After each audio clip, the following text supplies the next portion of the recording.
ओम शांति। 25 मई 2023 के ईश्वरीय महावाक्य। पहले एक नजर मुरली के मुख्य पॉइंट पर। बाबा ने कहा, यह तो 5 विकार रूपी माया के तूफान आते हैं। पुरुषार्थ में माया बहुत विघ्न डालती है, परंतु उसकी परवाह नहीं करनी चाहिए। सिर्फ बाबा को अच्छी रीति याद करने से ही तूफान उड़ जाते हैं। मेरा तो एक शिव बाबा, दूसरा न कोई। बहुत बच्चे इन बातों को समझते नहीं हैं, इसलिए माया के तूफान हैरान करते हैं। तुम बच्चे असल में शिवालय के रहने वाले थे, अब वैशालय है।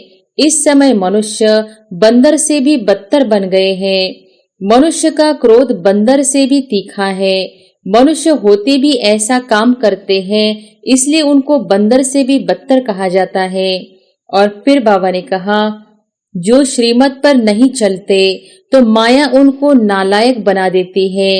बाप श्रीमत देते हैं, देह सहित जो कुछ भी तुम्हारे पास है वह सब बलि चढ़ो, फिर तुमको ट्रस्टी बना देंगे। रात दिन तुमको नशा रहना चाहिए कि हमको बाबा 21 जन्मों के लिए स्वर्ग की राजाई का वर्षा देते हैं। मत देते हैं कि बच्चे किसके नाम रूप में नहीं फंसना है। एक शिव बाबा का नाम रूप ही बुद्धि में रखना है। उनका नाम रूप ही मनुष्यों से न्यारा है। परमात्मा को सर्वव्यापी कह दिया है तो खुद को भी भूल गए हैं कि हम आत्मा हैं। परमपिता परमात्मा से आकर लक्ष्मी नारायण जैसा बनने का वर्षा लो। तुम नर से नारायण बनने के स्टूडेंट हो। बाबा बच्चों को समझाते हैं कि अपना और दूसरों का कल्याण करना है तो सर्विस में लग जाओ। और फिर लास्ट में बाबा ने कहा, सर्वव्यापी कहते हो, बाप कहते हैं, देखो यह मेरी इंसल्ट करते हो। मैं स्वर्ग का मालिक बनाता, मुझे फिर भीतर ठिक्कर में डाल दिया है। अब तुम्हें श्रीमत मिलती है कि यह पर्चे खूब बांटो। अमरनाथ की यात्रा पर झुंड जाता है, वहां जाकर बांटो। इसमें लिखा हुआ है, यज्ञ तप तीर्थ आदि से मैं नहीं मिलता हूँ, परंतु समझाने वाला सेंसिबल चाहिए। सिवाय योगेश्वर के कोई योग सिखला न सके। योग सिखलाने वाला है ईश्वर, वह है निराकार। गाली भी तुमको खानी पड़ती है। बाबा गाली खाएंगे तो क्या बच्चे नहीं खाएंगे? सितम सहन करेंगे। यह भी ड्रामा में नोंद है, फिर भी ऐसे ही होगा। और अब सुनते हैं महावाक्यों को विस्तार से। मुरली का सार। मीठे बच्चे, देह सहित तुम्हारे पास जो कुछ भी है वह सब बलि चढ़ा दो, फिर ट्रस्टी बन संभालो तो ममत्व निकल जाएगा। प्रश्न है, हर एक ब्राह्मण बच्चे को कौन सी युक्ति जरूर सीखनी चाहिए? उत्तर है, सर्विस करने की युक्ति जरूर सीखो। शौक होना चाहिए कि कैसे सिद्ध कर बताए परमात्मा कौन है। तुम्हें बाप की श्रीमत मिली हुई है। सेंसिबल बन सबको बाप का पैगाम सुनाओ। ऐसे अच्छे अच्छे पर्चे कार्ड छपाओ जो मनुष्यों को पता पड़े कि परमात्मा को सर्वव्यापी कहना उनकी इंसल्ट करना है। तुम बच्चे तीर्थ यात्रियों की बहुत सर्विस कर सकते हो। गीत है, जिसका साथी है भगवान, उसे क्या रोकेगा आंधी और तूफान। ओम शांति। बच्चों ने गीत सुना, बच्चे ही इसका अर्थ समझते हैं। बाकी जिन्होंने गीत गाया वह इसका अर्थ कुछ भी नहीं समझते। न उन्हों के साथ भगवान है, न उन्हों को यह पता है कि भगवान कब आकर अपने बच्चों को स्वर्ग का वर्षा देते हैं। बाप ने ही आकर बच्चों को सम्मुख में अपना परिचय दिया है। वही बाप अब सम्मुख बैठे हैं और तुम सुनते हो। तुम ही तूफानों को समझते हो। वो लोग तो कैलेमिटीज आदि को तूफान समझ लेते हैं। यह तो 5 विकार रूपी माया के तूफान आते हैं। पुरुषार्थ में माया बहुत विघ्न डालती है, परंतु उसकी परवाह नहीं करनी चाहिए। सिर्फ बाबा को अच्छी रीति याद करने से ही तूफान उड़ जाते हैं। बादशाह का बच्चा होगा, उनको यह निश्चय होगा कि हमारा बाबा बादशाह है। इस बादशाही का मैं मालिक हूँ। नशा रहता है। तुम बच्चों में भी कोई कोई को ऐसा पक्का निश्चय है और बाप को अपना बनाया है। अपना बनाना कोई मासी का घर नहीं है। बस मेरा तो एक शिव बाबा, दूसरा न कोई। बहुत बच्चे इन बातों को समझते नहीं हैं, इसलिए माया के तूफान हैरान करते हैं और फिर बाप को ही छोड़ देते हैं। दुनिया में भगवान को यथार्थ रीति कोई नहीं जानते। तुम बच्चे असल में शिवालय के रहने वाले थे, अब वैश्यालय है। इस समय मनुष्य बंदर से भी बदतर बन गए हैं। मनुष्य का क्रोध बंदर से भी तीखा है। मनुष्य होते भी ऐसा काम करते हैं, इसलिए उनको बंदर से भी बदतर कहा जाता है। भारतवासियों का सबसे बड़ा दुश्मन कौन है, जिसने उन्हों को बंदर से भी बदतर बनाया है? यह कोई नहीं जानते। बाप कहते हैं, तुम दिल रूपी दर्पण में अपनी शक्ल देखो। तुम पहले क्या थे? अब बाप तुमको लायक बनाते हैं, परंतु जो श्रीमत पर नहीं चलते तो माया उनको नालायक बना देती है। बाप श्रीमत देते हैं, देह सहित जो कुछ भी तुम्हारे पास है वह सब बलि चढ़ो, फिर तुमको ट्रस्टी बना देंगे, तुम्हारा ममत्व मिटा देंगे। तुम अबलाओं के लिए बहुत सहज है। राजस्थान की तरफ राजाओं को अपने बच्चे नहीं होते हैं तो गोद लेते हैं। गरीब का बालक अगर साहूकार की गोद में जाता है तो कितना खुश होता है। हम इतनी प्रॉपर्टी के मालिक हैं। बड़े आदमियों के बच्चों को भी बहुत नशा रहता है कि हम करोड़पति के बच्चे हैं। इस ज्ञान का तो उनको पता ही नहीं है। तुम जानते हो कि इस ज्ञान में कितना भारी नशा रहता है। श्रीमत पर चलने से श्रेष्ठ बनेंगे, नहीं चलने से नहीं बनेंगे। भगवान कहते हैं, तुमको तो कोई किस्म की परवाह ही नहीं है। रात दिन तुमको नशा रहना चाहिए कि हमको बाबा 21 जन्मों के लिए स्वर्ग की राजाई का वर्षा देते हैं। हम बाबा की संतान बने हैं। वास्तव में सब शिव बाबा की संतान हैं, परंतु अब शिव बाबा आकर प्रैक्टिकल में अपना बच्चा बनाते हैं। अभी तुम सम्मुख बैठे हो, जानते हो शिव बाबा हमको अपना बनाकर स्वर्ग के लायक बनाने के लिए मत देते हैं कि बच्चे किसके नाम रूप में नहीं फंसना है। एक शिव बाबा का नाम रूप ही बुद्धि में रखना है। उनका नाम रूप ही मनुष्यों से न्यारा है। बाप कहते हैं, तुम हमारे थे, निर्वाण धाम में रहने वाले थे। क्या तुम भूल गए हो कि हम आत्मा परम धाम, शांति धाम अथवा निर्वाण धाम की रहने वाली है। हमारा स्वधर्म शांत है।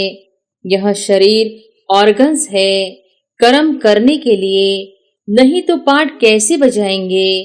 हम आत्मा निराकारी दुनिया की रहिवासी है, यह बिल्कुल नहीं जानते। यह सब बातें मनुष्य ही जानेंगे, जानवर थोड़ी ही जानेंगे। परमात्मा को सर्वव्यापी कह दिया है तो खुद को भी भूल गए हैं कि हम आत्मा हैं। कहते हैं क्राइस्ट को, इब्राहिम को परमपिता परमात्मा ने भेजा, तो जरूर कोई बाप है भेजने वाला। यह तो तुम जानते हो कि ड्रामा अनुसार हर एक आता रहता है। भेजने करने का तो सवाल ही नहीं उठता। इस समय मनुष्य अज्ञान अंधेरे में है, न बाप को, न अपने को, न रचना को जानते हैं। मैं आत्मा हूँ, यह शरीर अलग है। हम आत्मा वहां से आए हैं। यह सब बातें बाबा ही याद दिलाते हैं और बाप कहते हैं, सभी को याद दिलाओ। तुम्हारा निमंत्रण बहुत अच्छा छपा हुआ है। शिव का चित्र भी है। यह बाबा, यह लक्ष्मी नारायण है वर्षा। लिखा हुआ है, परमपिता परमात्मा से आकर लक्ष्मी नारायण जैसा बनने का वर्षा लो। तुम नर से नारायण बनने के स्टूडेंट हो। वह साहूकार आदि के बच्चे पढ़ते होंगे तो कितना खुश होते होंगे, परंतु हमारे आगे तो वह कुछ भी नहीं है। अल्पकाल के सुख लिए मेहनत करते हो, तुम बच्चे सदा सुख पाते हो, यह भी तुम ही कह सकते हो। कहाँ भी जाओ हाथ में निमंत्रण पत्र हो, बोलो यह सभी आत्माओं का बाप स्वर्ग का रचयिता है, उनसे वर्षा कैसे मिलता है सो लिखा हुआ है। यह निमंत्रण एरोप्लेन से गिरा सकते हो, अखबार में भी डाल सकते हो, बड़े बड़े को निमंत्रण मिल जाएगा। यह एरोप्लेन विनाश के लिए भी है तो तुम्हारी सर्विस के लिए भी है। यह काम गरीब तो कर न सके, परंतु बाप है ही गरीब निवास, गरीब ही वर्षा पाते हैं। साहूकार तो ममत्व में फंसे हुए हैं, सरेंडर होने में हृदय विदीर्ण होता है। कन्याओं माताओं का इस समय ही भाग्य उदय होता है। बाप कहते हैं इन माताओं द्वारा ही भारत का और साधु संत विद्वानों का उद्धार करना है। आगे चलकर वह सब आएंगे। अभी वो लोग समझते हैं हमारे जैसा कोई है नहीं। वह यह नहीं जानते कि गृहस्थ व्यवहार में रहते बाप ने राजयोग सिखाया है। उन्हों का हठ योग कर्म संन्यास अलग है। भगवान तो जरूर आकर स्वर्ग का मालिक बनाएंगे, तो तुमको कितनी खुशी रहनी चाहिए। बाबा भक्ति में भी लक्ष्मी नारायण के चित्र को बहुत प्यार से साथ में रखते थे। श्री कृष्ण के चित्र को देख बहुत खुश होते थे। बाबा बच्चों को समझाते हैं कि अपना और दूसरों का कल्याण करना है तो सर्विस में लग जाओ। एम ऑब्जेक्ट तो बहुत क्लियर है। वर्षा है डीटी वर्ल्ड सावरंटी, ऊपर शिव बाबा नीचे लक्ष्मी नारायण, कितना सहज है समझाना। तो सबको निमंत्रण देना है। बेहद के बाप से स्वर्ग का वर्षा जरूर मिलना है। जहाँ बहुत लोग जाते हैं वहाँ यह पर्चे जरूर फेंकने चाहिए। कोई कुछ कह नहीं सकता, अगर कोई कहे तो हम सिद्ध कर समझाएंगे कि बाप जिससे स्वर्ग का वर्षा मिलता है उनको तुम सर्वव्यापी कहते हो। बाप कहते हैं देखो यह मेरी इंसल्ट करते हो, मैं स्वर्ग का मालिक बनाता हूँ, मुझे फिर भीतर ठिक्कर में डाल दिया है। अब तुम्हें श्रीमत मिलती है कि यहाँ पर्चे खूब बांटो। अमरनाथ की यात्रा पर झुंड जाता है, वहां जाकर बांटो। इसमें लिखा हुआ है यज्ञ तप तीर्थ आदि से मैं नहीं मिलता हूँ, परंतु समझाने वाला सेंसिबल चाहिए, समझाना चाहिए। वह है गॉड फादर। सिर्फ भगवान ईश्वर परमात्मा कहने से पिता अक्षर नहीं आता, गॉड फादर कहने से पिता अक्षर आता है। हम सभी एक फादर के बच्चे ठहरे। परमात्मा सर्वव्यापी है तो क्या परमात्मा पतित हो गया? वह तो है ऊंचे ते ऊंचा, उनका यादगार मंदिर भी है। तो बच्चों को युक्ति से सर्विस करने का शौक चाहिए। यात्रा पर जाकर बहुत सर्विस कर सकते हो। वह है जिस्मानी यात्रा, तुम हो रूहानी यात्री। समझाना चाहिए तुम कहाँ जाते हो। शंकर पार्वती तो सूक्ष्म वतन में रहते हैं, यहाँ वह कहाँ से आए? यह सब है भक्ति मार्ग। तो ऐसे तुम बहुत सर्विस कर सकते हो। भक्त बिचारे बहुत धक्के खाते रहते हैं तो उन पर तरस पड़ता है। उनको बोलो तुम अपने धर्म को भूले हुए हो। हिंदू धर्म किसने स्थापन किया? सर्विस तो बहुत है, बच्चों को खड़ा होना चाहिए। बाप आया है स्वर्ग का वर्षा देने, फिर भी माया नाक से पकड़ एकदम मुंह फिरा देती है। इसलिए माया से बहुत खबरदार रहना है। अभी तुम बच्चे बाप दादा के सम्मुख बैठे हो, दुनिया को थोड़ी ही मालूम है कि बाप सम्मुख आए हैं। सब आत्माओं की जोत बुझी हुई है, एकदम बुझ नहीं जाती है, थोड़ी लाइट रहती है, फिर बाबा आकर ज्ञान घृत डालते हैं। जब कोई मरता है तो दिवा जगाते हैं। यहाँ योग से आत्मा की जोत जगाई जाती है। ज्ञान की धारणा करते रहते हैं। भारत का प्राचीन राजयोग मशहूर है। वह निवृत्ति मार्ग वाले तो अनेक प्रकार के हठयोग सिखलाते हैं। फायदा कुछ भी नहीं, नीचे गिरते ही जाते हैं। सिवाय योगेश्वर के कोई योग सिखला न सके। योग सिखलाने वाला है ईश्वर, वह है निराकार। बाप कहते हैं, तुमको अब योग सिखला रहा हूँ। अब तुम्हारा 84 का पाठ पूरा हुआ। कोई के 84 जन्म, कोई के 60, कोई के 1-2 जन्म भी होते हैं। तुम बच्चों को खूब सर्विस करनी है। भारत ही हेवन था, गॉड गॉडेज का राज्य था। यह बातें तुम्हारे सिवाय कोई समझा न सके। गाली भी तुमको खानी पड़ती है। बाबा गाली खाएंगे तो क्या बच्चे नहीं खाएंगे? सितम सहन करेंगे। यह भी ड्रामा में नोंद है, फिर भी ऐसे ही होगा। अभी तुम बच्चों को पारस बुद्धि बनाता हूँ। ऐसे बाप को बहुत याद करना चाहिए जो विश्व का मालिक बनाते हैं। कहते हैं बच्चे जीते रहो, स्वर्ग का राज चलो। ऐसे मीठे मीठे बाप को तुम याद नहीं कर सकते हो। याद से ही विकर्म विनाश होंगे। रहा हुआ पापों का खाता यहाँ चुकतू करना है। अगर योग नहीं लगाएंगे तो सजा खानी पड़ेगी। उस समय बाबा साक्षात्कार भी कराते हैं। तुम हमारे बनकर फिर फारकती दे तुम ट्रेटर बन गए। तुमने शुरुआत में साक्षात्कार भी किया है। अच्छा, मीठे मीठे सिकिलधे सदा सलामत बच्चों को माता पिता का याद प्यार और गुड मॉर्निंग।